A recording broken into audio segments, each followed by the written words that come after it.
ፊልሙ ሲጀምር ወደ ኢምፔሪያል ኮሌጅ ኦፍ ኢንጂነሪንግ ለመማር የገባ ፈርሃን የተባለ ልጅ ያስመለክተናል። ፈርሃን ደግሞ ታላቅ ካሜራማን የመሆን ህልም አለው እንጂ ኢንጂነሪንግ የመሆን ፍላጎት የለም። ኢንጂነሪንግን የሚማረው በአባቱ ፍላጎት እንጂ በራሱ ፍላጎት ስላልሆነ ኢንጂነሪንግን ግዴታ ለአባቱ ሲል ለመማር ወደዛ ትምህርት ቤት ይገባል ማለት ነው። ከዛ እቃውን ከተሸከመለት ልጅ ጋራ ወደ ዶርም ይገባሉ። ልክ ዶርሙ ሲገቡ ራጁ የተባለ ልጅ ያስመለክተናል። ራጁ ደግሞ ከድህነት ቤተሰብ ውስጥ የመጣ ነው። አባቱ ፓራላይዝድ ሆኗል። እናትየው ብቻ ነው ቤቱ የምታስተዳድረው። እህትየው አላገባም። ይሄ ሁሉ ጭንቀት ስላለበት ራጁ ኢንጂነሪንግ መማር ይፈልጋል። ግን እነዚህ ሁሉ ጭንቀቶች ስላሉበት የውጤት ጉዳይ ነው የሚያሳስበው። መች ወደኩኝ መች ነው ማልፈው የሚል ጉዳይ እንጂ የሚያሳስበው እሱ በጣም ጭንቀት ውስጥ ገብቷል ማለት ነው። ሁልጊዜ ይጸልያል ማለት ነው። አምላኬ ውጤቴን አስተካክልልኝ እያለ እዛ ዶርም ውስጥ ይጸልያል ማለት ነው። የፈርሃንን እቃ የተሸከመለት ልጅ ደግሞ ዛሬ ማታ አንድ ምክር ልምከራችሁ፣ ፓንት ሳትለብሱ እንዳትወጡ ብሏቸው ይሄዳል ማለት ነው። ሁለቱም እንዴት በማለት ግራ ይጋባል። ከዛ መሸና ሁሉም ሄዱ ማለት ነው። የግቢው ሲኒየር ቦስ የሁሉንም ሱሪ አስወልቆ ፓንታቸውን አውልቆ ቻፓ ይመታባቸዋል ቂጣቸው ላይ ማለት ነው። በዚህ መልክ ነው ፍሬሽ ተማሪዎች ሲገቡ ለሱ ሰላምታ የሚሰጡት ማለት ነው። በዚህ አጋጣሚ ላይ ራቹን የተባለ ልጅ ወደ ግቢው ሲመጣ እንመለከታለን ማለት ነው። ራቹን ልክ ሲመጣ የግቢው ሲኒየር ቦስ ወደሱ ሄድና ሱሬን አውልቅ ይለዋል። ራቹንም ዝም ይለዋል። ሱሬን አውልቅ ይለዋል። ራቹንም ዝም ይለዋል። በዚህ አጋጣሚ ላይ ውሃ ይዞ ኪስ ውስጥ ይደፋበታል ማለት ነው። አሁን ታወልቃለህ ብሎ ለነሱ ዞሮ ሲነግራቸው ራቹን እየሮጠ ሄዶ ዶርም ውስጥ ይገባና በሩን ይዘጋበታል ማለት ነው። የግቢው ሲኒየር ቦስም እየሮጠ ሄዶ በሩን እየደበደበ ክፈት፣ ካልሆነ እዚህ እየመጣሁ ሁልጊዜ እዚህ ጋር ነው የምጸዳዳብህ ይላል። ከዛ እስከ 10 ቆጥረልሃለሁ፣ እስከ 10 ቆጥሬ ማትወጣ ካልሆነ ከዚህ በኋላ እዚህ ጋር እየመጣሁ ነው የምጸዳዳብህ፣ እዚህ ጋር አሁን ሆኖ ጸዳዳብህ ውጣ ብሎ ቁጥር መጥራት ይጀምራል ከ1 እስከ 10 ማለት ነው። በዚህ ጊዜ ራቹን ደግሞ ውስጥ ሆኖ ስራ ይሰራል ማለት ነው። የሆነ ኤሌክትሪኮችን እየገጣጠመ ይሰራል ማለት ነው። 10 ልክ ሲሞላ ከስር በማንኪያ የተሰራ ነገር ይዞ አውጥቶበት በኤሌክትሪክ ልክ ሲሸና ከሽንቱ ጋር ይገናኝና የግቢው ሲኒየር ቦስ ኤሌክትሪኩ ይይዘዋል ማለት ነው። በዚህ ጊዜ ተማሪዎች እንዳለ የግቢው ሲኒየር ቦስ ላይ በሳቅ ይወድቁበታል። ራቹን በዚህ መንገድ ራሱን አስተዋወቀ ማለት ነው። ቫይረስ የተባለ የግቢው ዳይሬክተርን በዚህ በኩል ያስመለክተናል ማለት ነው። ቫይረስ ደግሞ በሁለት እጁ የመጻፍ ችሎታ አለው። በተመሳሳይ ሰዓት ተመሳሳይ የሆነ ነገር የመጻፍ ችሎታ አለው ቫይረስ ማለት ነው። ለመጡት አዲስ ተማሪዎች ቫይረስ ንግግር እያደረገ እያለ እኔ ጎበዝ ተማሪ ነበርኩኝ፣ ለዛም አስተማሪ እንዳንተ አይነት ጎበዝ ተማሪ ልክ ስታገኝ ይህንን ስክሪፕቶ ስጣቸው ብሎ ይህን ስክሪፕቶ ሰጥቶኛል። እኔ ደግሞ 28 ዓመት ሙሉ ሳስተምር እንደኔ አይነት ጎበዝ ተማሪ አላገኘውም። ይህንን ስክሪፕቶ ለማግኘት የሚጠር ጎበዝ ተማሪ ካለ ማን ነው እጁን ያሳየኝ በሚልበት ሰዓት ሁሉም እጃቸውን አውጥተው ያሳያሉ ማለት ነው። ከዛ እጃችሁን አውርዱ ካለ በኋላ ራቹን እጁን አውጥቷል። ከዛ አውርድ እኮ ብያለሁ በሚልበት ሰዓት ላይ አይ ቲቸር ጥያቄ አለኝ ብሎ ዳይሬክተሩን ግራ የሚያጋባ ጥያቄ ጠይቀውና ዳይሬክተሩን በመደናበር መልስልሃለሁ ብሎ በመሄድ ተማሪዎች በሙሉ ላይ ይደናገጣሉ ማለት ነው። ፈርሃንና ራጁ እየተመለሱ እያለ ራጁ ለፈርሃን ይሄ ቀን ዳይሬክተሮችን ማታ ማታ ሲኒየሮችን ይሳፈጣል፣ ከዚህ ልጅ ጋር ምን ቆይ ከሆነ ያስጨርሰናል ብሎ ለፈርሃን ይነግረዋል ማለት ነው። ፈርሃንም ፈገግ ይላል በራቹን ሁኔታ ማለት ነው። ከዛ ራቹን እየተመለሰ እያለ ግቢ ውስጥ ልብሳቸውን በመተኮስ የሚተዳደረው ልጅ ይመጣና አንተ ታላቅ ሰው ነህ፣ ዳይሬክተሩ እኮ የማይመልሰውን ጥያቄ እኮ ነው ጠይቀኸው ዳይሬክተሩን ግራ ያጋባው፣ አንተ ታላቅ ሰው ነህ ይላል። በዚህ ጊዜ ራጁን አንተ ትምህርት አትማርም በሚልበት ሰዓት ላይ ብር ስጠኛ ይላል። ራቹን ደግሞ ለመማር እኮ ብር አያስፈልግም ዩኒፎርም ነው የሚያስፈልገው በሚልበት ሰዓት ላይ ቢያባረሩኝ ሲለው ሌላ ዩኒፎርም ትገዛና ሌላ ትምህርት ቤት ትገባለህ ይለዋል። ከዛ በዚህ በኩል ጆይ ልቡ የተባለ ጎበዝ የፈጠራ ልጅን ያስመለከተናል ማለት ነው። ጆይ ልቡ ወደ ትምህርት ቤቱ ዳይሬክተር ቫይረስ ጋር ይሄድና ቲቸር የምርቃታችን ቀመች ነው በሚልበት ሰዓት ላይ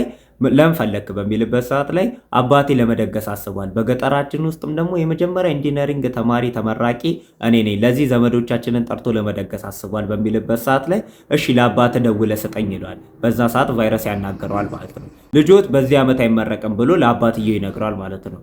ለምን በሚልበት ሰዓት ላይ እኔ ሰጠሁትን ፔፐር ወረቀት ሊጨርስ አልቻለም። እሱ እዚህ ሄሊኮፕተር ምናምን እያለ እማውን ፍልስፍና ለመፍጠር ይሞክራል። እኔ የሰጠሁትን የትምህርት ወረቀት እሱ ሊጨርስልኝ ስላልቻለ በዚህ ዓመት አይመረቅም ብሎ በሚናገርበት ሰዓት ላይ ጆይ ለምንድን ነው እንደዚህ የምትለው? አባቴ እኮ ይህን ነገር በጉጉት ቢጠብቀው ነገር ነው፣ ለምን እንደዚህ ትላለህ? በሚልበት ሰዓት ላይ እኔ የሰጠውን ስራ ስጨርስ ነበር ሲለው ይሄንንም እኮ ሄሊኮፕተር ልጨርስ ነው ምንም አልቀረኝም በሚልበት ሰዓት ላይ አንተ ዝም ብለህ ነው የምትፈለሳሰበው እዚህ ጋር ብሎ ይሄዳል ማለት ነው። በዚህ ጊዜ ጆይ በጣም ያዝንና ያንን እየሰራው የነበረውን ሄሊኮፕተር ይጥለዋል ማለት ነው ቆሻሻ ገንዳ ውስጥ። በዚህ ጊዜ ላይ ራቹን ይመለከተዋል ማለት ነው። ያንን አንስቶ ይገባል ራቹን ራቹን ጆይ የጣለውን ከቆሻሻ ገንዳ ውስጥ አውጥቶ ያንን ሄሊኮፕተር ለመስራት ብዙ ጊዜ ያስባል፣ እየሞከረም ነበረ ማለት ነው። ድንገት በሚደንስበት ሰዓት ላይ እጁን በሚያወዛውዝበት ሰዓት ላይ አገኘሁት በማለት ሄዶ ያንን ሄሊኮፕተር ይሰራዋል ማለት ነው። ያንን ሄሊኮፕተር ሰርቶ ለተማሪዎች ያሳያቸዋል። ለተማሪዎች በሚያሳይበት ሰዓት ላይ እነ ፈርሃን ወደ ጆይ ዶርም ወሰደውና አሳየው ለጆይ ብለውት ወደ ጆይ ዶርም ልክ በሚወስድበት ሰዓት ላይ በካሜራ ልክ በሚመለከቱበት ሰዓት ላይ ጆይ ራሱን አጥፍቷል። በዚህ ጊዜ እየሮጡ ወደ ዶርም ይሄዳሉ ማለት ነው። የጆይ ቀብር ላይ ዳይሬክተሩ ራቹንም ተገኝተው ነበር ማለት ነው። ራቹን ወደ ዳይሬክተሩ ሄደና ጆይ ራሱን አላጠፋም ግድያ ነው ይላል። ማለት እንዴት በሚልበት ሰዓት ላይ ጆይ በፍርሃትና በጭንቀት ነው ራሱን ሊያጠፋ የቻለው እንጂ ራሱን የማጥፋት ፍላጎት አልነበረውም። ይህም ደግሞ ጭንቀትና ፍርሃት የመጣበት ካንተ የተነሳ ነው። ቫይረስ ጠዋት ላይ ራቹንን ወደ ቢሮ ይጠራውና ለጆይ መሞት እኔን ተወቃሽ ታደርገኛለህ? እኔ እኮ ይህን ትምህርት ቤት 28 ዓመታት ሙሉ ሳስተዳድር ቁጥር 1 ነበረ ይለዋል። ትሽ የምን ቁጥር 1 ይባላል? አሁን ይሄ እዚህ እኮ ምንም አዲስ ሀሳብ ማንም አይጠቀምም። እዚህ ፈጠራ የለም። የሚናገሩት ስለ ውጤት ነው፣ ወይም ደግሞ አሜሪካ ላይ ስለምናገኘው ስራ ነው። እዚህ ትምህርት የለም። እዚህ ያለው ውጤት እንዴት እንደምናገኝ ብቻ ነው የምታስተምሩን ይለዋል። ቫይረስ በዚህ ጊዜ እናደደና እና እኔ ልታስተምረኝ ነው? ና አስተምረኛ እንዴት እንደማስተምር ብሎ እየጎተተው ወደ ክላስ ይዞት ይሄዳል ማለት ነው። ከዛ ክላስ ወስዶት ዛሬ ሚስተር ራቹን ነው የሚያስተምረን ብሎ እሱ የሚቀመጥና በል አሁን አስተምረን እየጠበቅን ነው ይለው። ከዛ ራቹንም መጽሐፉን አውጥቶ 2 ቃላትን ይጽፋል ማለት ነው። ከዛ 30 ሰከንድ ሰጣቸዋለሁ። በእነዚህ 30 ሰከንድ ውስጥ የእነዚህን 2 ቃላት ትርጉምን ነው የምትነግሩኝ ብሎ ደቂቃው መቁጠር ይጀምራል ማለት ነው። የፈለጋችሁት መጽሐፍ መጠቀም ትችላላችሁ፣ የፈለጋችሁትን ማድረግ ትችላላችሁ ብሏቸው ሁሉም መጽሐፍ የፈለጉትን ነገር ለማድረግ ይሞክራሉ። ቫይረስም አጠገቡ ካለው ልጅ መጽሐፉን ይጎተትና ያንን ነገር ማድረግ ይጀምራሉ። ለመፈለግ የቃላቱን ትርጉም ለመፈለግ ሁሉም ይጀምራሉ ማለት ነው። ከዛ 30 ሰከንዷ በቃ ማለት ነው። ራቹን አሁን ወደኋላ 1 ደቂቃ ተመለሱና እስቲ አሁን አዲስ ነገር ልንማር ነው ብሎ ያሰበ ሰው አለ ብሏቸው ይነግራቸዋል ማለት ነው። የለም፣ ምክንያቱም ሁላችንም ውድድር ላይ ነው የተሳተፍነው። አንብበን አንደኛ ብንወጣ ምን ትርጉም አለው? ከዛ ቫይረስ ፍልስፍና አይደለም አሁን ንገረን ያለ የነዛን 2ቱን ቃላት መልስ አሁን ንገረን ይለዋል። አለቃ እንዲህ የሚባል ቃል በዓለም ላይ የለም። እነዚህ 2 ቃላቶች የጓደኛዎቼ ስም ናቸው፣ ፍርሃንና የራጁን ነው ብሏቸው ይነግራቸዋል። በዚህ ጊዜ ተማሪዎች እንዳለ ይስቃሉ። በዚህ ሰዓት ቫይረስ በጣም ይናደዳል። እማትረባ ኢንጂነሪንግን እንደዚህ ነው የምታስተምረው በሚልበት ሰዓት ላይ አይ ቲቸር፣ እኔ ኢንጂነሪንግን ከናንተ በላይ አላውቅም፣ እኔ ግን ያስተማርኳችሁ እንዴት ማስተማር እንዳለቦት ነው ብሎ እየሮጠ ይወጣል ማለት ነው ራቹን። ከዛ ቫይረስ ለራጁ እና ለፈርሃን ቤት ደብዳቤ ይጽፋል ማለት ነው። ልጆቻችሁ ኢንጂነሪንግን እየተማሩ አይደለም፣ ካልሆነ ልጅ ጋራ ገጥመው እነሱ የማይሆን ነገር ውስጥ እየገቡ ነው፣ ስለዚህ ከሱ ልጅ እንድታረቋቸው ብሎ ደብዳቤ ለሁለቱም ቤተሰብ ይጽፍና ይሰጣቸዋል ማለት ነው። በዚህ ጊዜ የፈርሃን ቤት ውስጥ ይሄዳል ማለት ነው። ራቹንና ፈርሃን ይሄዳሉ። በሚሄዱበት ሰዓት ላይ የፈርሃን አባት እባክህን በቃ ከልጄ ራቀ፣ እሱ ኢንጂነሪንግ ነው መማር ያለበት፣ ለምንድን ነው የምታስተው ይለዋል። በዚህ ጊዜ ላይ ራቹን ወደዛ ዞሮ በሚመለከትበት ሰዓት ላይ የእንስሳት ፎቶዎች ተነስተው ይመለከታል ማለት ነው። ወደዛ ሄደና ፈርሃን አንተን እነዚህ ፎቶዎች ያነሳቸው ሲለው አዎ እኔ ነኝ ሲለው በጣም እኮ ነው የሚያምረው ሲለው አባትየው አዎ በቃ እሱ የማይረባ ትምህርት ላይ ነው ፎከስ የሚያደርገው ካሜራ ይላል ሁሉ ጊዜ በሚልበት ሰዓት ላይ እንዴ ልጇችሁ እኮ ኢንጂነሪንግ ከሚማር እኮ ካሜራማን ቢማር እኮ ህልሙን ቢኖር በጣም ጥሩ ነው በሚልበት ሰዓት ላይ 8% ነበርክ በፊት በሚልበት ሰዓት ላይ ፈርሃን 91% በሚልበት ሰዓት ላይ አባትየው 94% ከመቼው 91 ወረድክ በሚልበት ሰዓት ላይ ራቹን ይስቃል። ምን ትስቃለህ በሚልበት ሰዓት ላይ አይ በልጃችሁ ካሜራማን ጎበዝነት እናንተ የኔ ያህል እርግጠኛ ከሆናችሁ እኮ እሱ ኢንጂነሪንግ መማር የለበትም ካሜራማን ነው መማር ያለበት በሚልበት ሰዓት ላይ እባክህን በቃ ከልጄ ዞር በል ከልጄ ራቅ ይለዋል ማለት ነው። ከዛ የፈርሃን እናት ትመጣና ምሳ ደርሷል ብሉ በምትልበት ሰዓት ላይ የፈርሃን አባት ለዛሬ አትበሉም ሌላ ቀን ትበላላችሁ ይህንን ነገር ስታስተካከል ብሎ ያባረራቸዋል ማለት ነው። ከዛ ሶስቱም ርቧቸው ነበር። ርቧቸው እየወጡ እያለ ወጣ ብለን ምግብ እንብላ በሚሉበት ሰዓት ላይ ብር የለንም ይላሉ። በዚህ ጊዜ ራቹን ለመብላት እኮ ብር እኮ አያስፈልግም ዩኒፎርም ነው የሚያስፈልገው ብሎ ድንገት ወደዛ ሲመለከት ሰርግ አየ።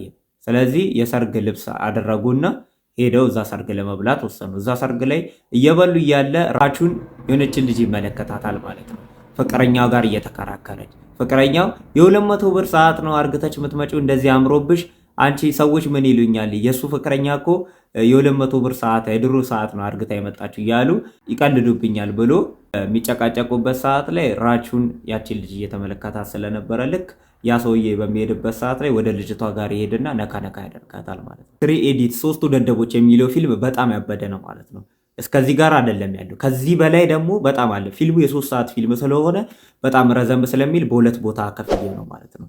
ስለዚህ እናንተ ሰብስክራይብ አድርጋችሁ የደወሉን ምልክት በመጫን ሁለተኛውን ክፍል በመለቅበት ሰዓት ላይ እናንተ ይደርሳችኋል ማለት ነው። ስለዚህ እሱን ደግሞ በአሪፍ መልኩ ይዤላችሁ ስለምመጣ ማለት ነው። የእናንተ ሰብስክራይብ ማድረግ ለእኔ ሞራል ይሆነኛል፣ ጥሩ ስራ እንድሰራላችሁ ስለሚያደርገኝ ሰብስክራይብ ብታደርጉኝ በጣም ደስ ይለኛል።